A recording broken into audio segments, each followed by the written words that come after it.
This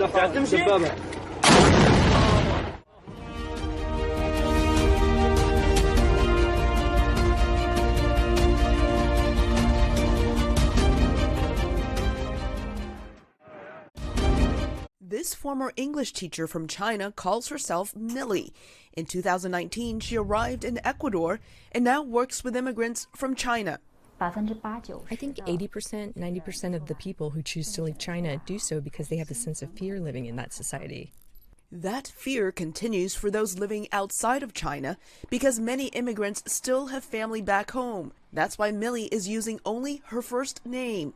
She's helped hundreds of people from China relocate to Ecuador, ranging from the mega-rich to the middle class. She says economic and political uncertainty are the main reasons why some Chinese choose to emigrate. Many of my clients are afraid their renminbi will turn into trash, so they exchange all the RMB for dollars and stash them at home. Some are afraid China is going back to the planned economy, especially for their generation who've experienced those dark days. They're afraid their property will be confiscated. They tell me you think your properties are yours, but are they really yours? Political persecution is another reason why some Chinese like Helen flee to Ecuador. Helen, who gives only her first name, arrived in Ecuador on a tourist visa in 2019 and has since applied for residency here. I feel like I have escaped from China. Life there was too oppressive. Helen is Han Chinese, a part of China's ethnic majority. She grew up in Xinjiang, home to the Uyghurs, the ethnic Muslim minority group. Helen says she felt she was living in a prison, especially her Uyghur friends. They require most males to go to the re-education camp and some of the females as well. They might also send some officials to live with you. This is clearly surveillance. Surveillance that has come to your house.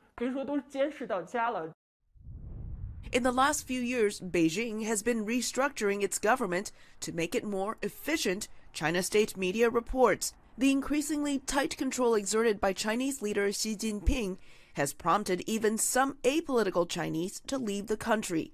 This tech worker, who uses the name Li Dong, came to Ecuador in 2019 on a special talent visa. I think in the 1990s the regime was on the right track, and then came Xi Jinping, who is taking China backwards.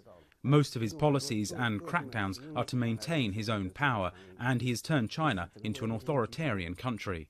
Xi's government has been making sweeping changes affecting businesses and daily life in general. The tighter regulations, including an anti-monopoly law, aim to promote common prosperity, says Beijing. China's state publication, The People's Daily, wrote that the changes can enhance people's buying capabilities by enlarging markets. Li Dong moved to Ecuador before these changes were made.